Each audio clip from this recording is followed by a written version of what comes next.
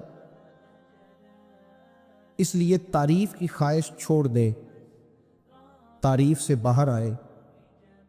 تعریف نقصان دیتی ہے۔ میں نے پہلے بھی ایک دفعہ عرض کیا تھا، صوفیاء میں ایک گروہ گزرا ہے، داتا علی اجویری نے اس کا ذکر کیا، اس کو کہتے ہیں ملامتی فرقہ۔ ان پر کوئی ملامت کرے تو وہ راضی ہوتے، ان کو کوئی برا کہے تو وہ خوش ہوتے۔ حضرت بایزید بسطامی رحمۃ اللہ تعالیٰ علیہ کی بات لکھی آپ نے، فرماتے ہیں کہ وہ ایک دن بسطام کے بازار سے گزر رہے تھے تو لوگ، رمضان کا مہینہ تھا تو لوگ اپنی دکانوں سے اٹھ کے آنے لگے، اپنا کاروبار چھوڑ کے ملنے لگے۔ تو حضرت بایزید فرماتے ہیں کہ میرے دل میں خیال آیا، بادشاہ بھی آئے تو کوئی دکان نہیں چھوڑتا، کتنا میرا مقام ہے، کتنا میرا درجہ ہے کہ لوگ آ رہے ہیں۔ فرماتے ہیں شیطان نے میرے نفس کو بڑا کر، میں نے رمضان کے مہینے میں کوئی کھجور اٹھائی ریڑھی سے اور منہ میں رکھ لی، کھائی بھی نہیں، رکھ لی۔ لوگ کہنے لگے دفع کرو، یہ بھی کو بلی ہے، روزہ ہی نہیں رکھا ہوا۔ فرماتے ہیں لوگوں نے مجھے بڑا برا کہا، میں دنیا سے ٹوٹ گیا پر میرا اپنے رب سے رشتہ مضبوط ہو گیا۔ میں اس دن جا کے رویا اس کی بارگاہ میں۔ تو یہ جو ہے نا تعریف کا چکر، شیخ سعدی فرمایا کرتے تھے لکڑی کو گھن کھاتی ہے اور بڑے لوگوں کو تعریف کھا جاتی ہے۔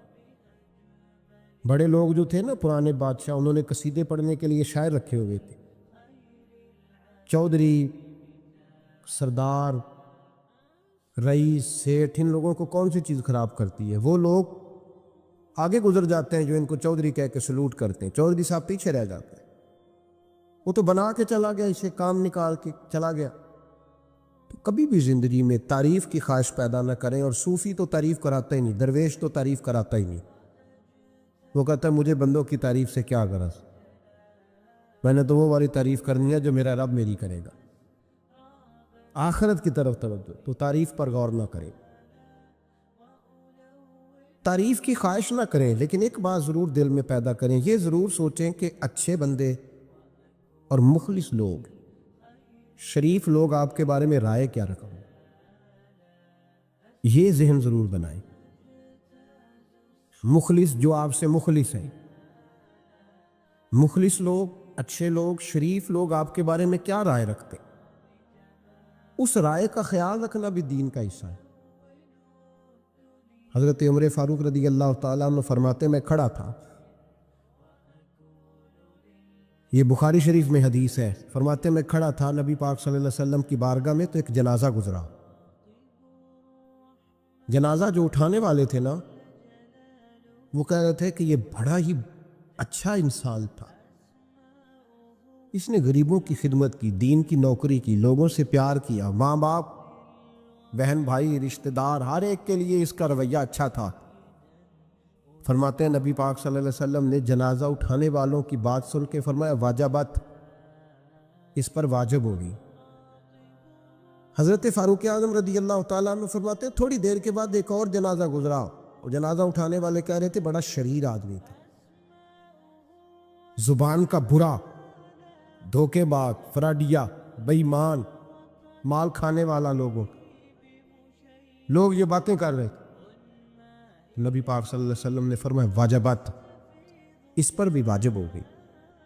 حضرت عمر کہتے ہیں جنازے گزر گئے دونوں، میں نے عرض کی یا رسول اللہ صلی اللہ علیہ وسلم، جس کو لوگ اچھے جملوں سے یاد کر رہے تھے اس پر بھی واجب ہو گئی، اور جس کو لوگ برے جملوں سے یاد کر رہے تھے اس پر بھی واجب ہو گئی۔ تو محبوب نے وہاں لفظ ارشاد، یہ بخاری کے لفظ ہے، فرمایا انتم شہداء اللہ فی الارض، فرمایا عمر تم لوگ زمین پر میرے اللہ کے گواہ ہو، تم لوگ، چونکہ اشارہ حضرت عمر کی طرف ہے تو اس سے مراد نیک لوگ، اس سے مراد پرہیزگار لوگ، اچھے لوگ۔ انتم شہداء اللہ فی الارض، تم لوگ زمین پر اللہ کے گواہ ہو۔ فرمایا جس کو جنازہ اٹھانے والے لوگوں نے کہا کہ یہ بندہ اچھا تھا، تو میں نے کہا واجبت، اس پر جنت واجب ہو گئی۔ اور جس کو جنازہ اٹھانے والے لوگوں نے کہا شریر تھا، برا تھا، نالائق تھا، تکلیف دیتا تھا، چونکہ تم زمین پر اللہ کے گواہ ہو تو میں نے کہا واجبت، اس پر جہنم واجب ہوگی۔ اپنے مخلصین کے بارے میں ضرور یہ خیال کریں کہ ان کی آپ کے بارے میں رائے کیا ہے۔ رائے، اچھے لوگوں کی رائے ہمیشہ مخلصین کی رائے۔ ایک درویش نے ایک عجیب بات لکھی ہے، ہمارے یہاں کہا جاتا ہے نا زبان خلق کو نکارہ خدا سمجھو، اس سے مراد ہر آدمی کی رائے نہیں ہوتی ہے۔ بہت سارے لوگ تو حسد میں آ کے بھی باتیں کرتے ہیں، ان کی رائے یہاں مقصود نہیں، مخلصین کی، خیر والے لوگوں۔ اچھے کچھ لوگ تو ایسے ہوتے ہیں جن کی کسی کے بارے میں بھی رائے ٹھیک نہیں ہوتی، وہ جب بھی بات کرتے ہیں یا حسد کی بنیاد پہ کرتے ہیں یا بغض اور کینے کی، ان کی بات نہیں۔ لیکن باقی جو خیر والے لوگ، مثبت جو طبقہ ہے، جو اچھی سوچ کا حامل، وہ ہمیں پتہ ہوتا ہے کون سا بندہ کس طرح کا۔ ایک درویش کہتے ہیں کہ ایک دفعہ طوفان آ گیا ہماری بستی میں، تیز طوفان، تو ایک آدمی بہت بڑے درخت کے نیچے کھڑا تھا، تو ایک شخص نے اس کو کہا بھائی طوفان بڑا سخت آنے والا ہے، پتہ نہیں کیا بنے گا، گھر چلا جا۔ اس نے کہا میرا اللہ مجھے بچا لے گا۔ ایک اور بندہ دور سے دوڑا آیا، اس نے کہا بھائی تو شاید خیال نہیں کر پا رہا، طوفان آنے والا ہے بڑا سخت، بڑا سخت، بڑا تیز طوفان آنے والا ہے۔ ہاں تیز طوفان آئے گا، گھر چلا جا، بچ جائے گا۔ اس نے کہا میرا اللہ بچائے گا۔ پھر ایک تیسرا شخص آیا جو اس سے پیار کرتا تھا، اس نے بھی یہی جملے کہا گھر لوٹ جا، طوفان تیز ہے، تو بچ جائے گا ورنہ پتہ نہیں کیا بنے گا۔ تین لوگوں نے پیغام دیا، اس نے تیسرے کو بھی کہا میرا اللہ مجھے بچائے گا۔ اب وہ لوگ تو چلے گئے، اچانک طوفان تیز آیا، درخت کا ایک بہت بڑا حصہ ٹوٹا، موٹی لکڑی ٹوٹی، اس کے سر پہ لگی، بندہ انتقال کر گیا۔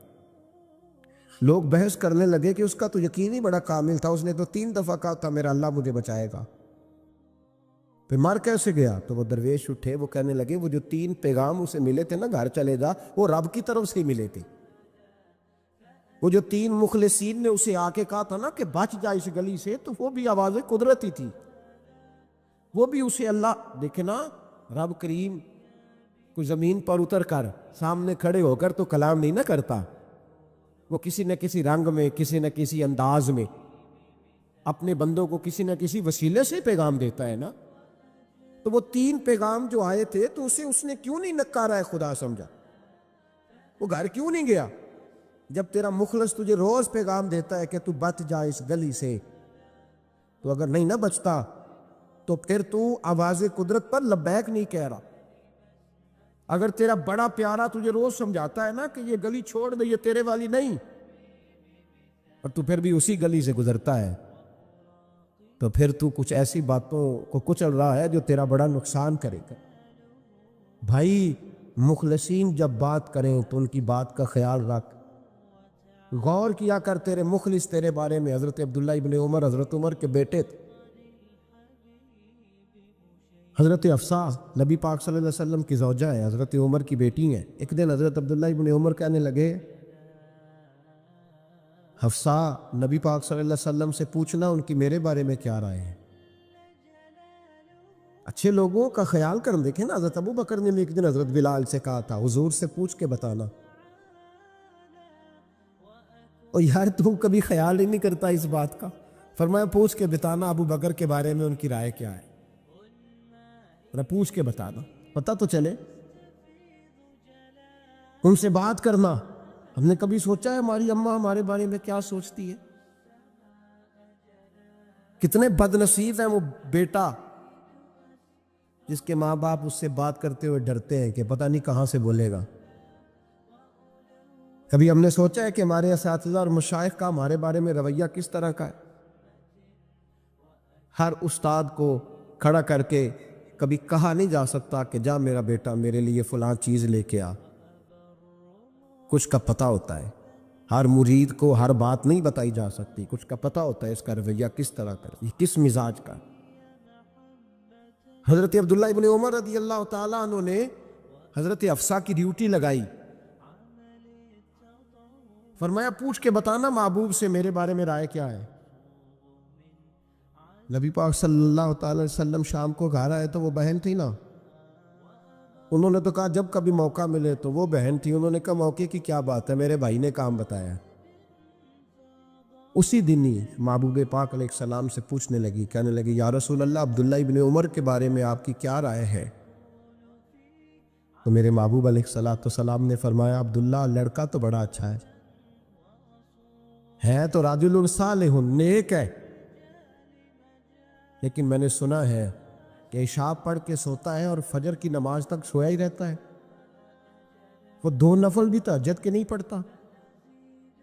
فرمایا یہ اس کی کمزوری مجھے پسند نہیں، یہ اس کا انداز مجھے بھلا نہیں لگتا، یہ خامی ہے اس کہ عشاء کے بعد غافلوں کی طرح بستر پہ لیٹتا ہے اور پھر فجر تک لیٹا ہی رہتا ہے، اس کو چاہیے کچھ وقت اٹھ کے رب کی عبادت بھی کرے۔ حضرت حفصہ کہتی ہے میں نے کہا کہ بھائی محبوب کہتے ہیں بندہ تو بڑا اچھا ہے پر فجر تک غافلوں کی طرح سویا رہتا ہے، رات پوے تے بے درداں نو نیند پیاری آوے، درد منداں نو یاد سجن دی ستے امیان جگاوے۔ فرمایا وہ سویا رہتا ہے؟ تو حضرت عبداللہ ابن عمر کہنے لگے بہن تو گواہ ہو جا، آج کے بعد تیرے بھائی کی تہجد کبھی قضا نہیں ہوگی، میں وقت پہ پڑھا کروں گا، اس لیے کہ مجھے تو سرخ روح ہونا ہے آقا کی نگاہوں میں۔ زمانے کیا ہے کیا ناصر بھلا جانے برا جانے، کہ موج ہے دنیا کیا کہتی ہے، مجھے تو حضور کی نظر میں اپنے آپ کو صحیح ثابت کرنا ہے۔ تو یاد رکھیں اہل خیر کی ہمارے بارے میں رائے کیا ہے، اس کی ہمیں خبر ہونی چاہیے، اچھے لوگ ہمارے بارے میں کیا کہتے ہیں، یہ چیز ہمارے لیے سرمایہ ہونی چاہیے، ہم ان چیزوں کو یاد رکھنا چاہیے۔ ایک تو کبھی تعریف کی خواہش نہ پیدا کریں، ہاں اگر کبھی جانچنا ہو تو یہ ضرور دیکھیں کہ اللہ کے بندے نیک لوگ اہل خیر ہمارے بارے میں کیا کہتے ہیں، ان رویوں کا ضرور پاس کریں۔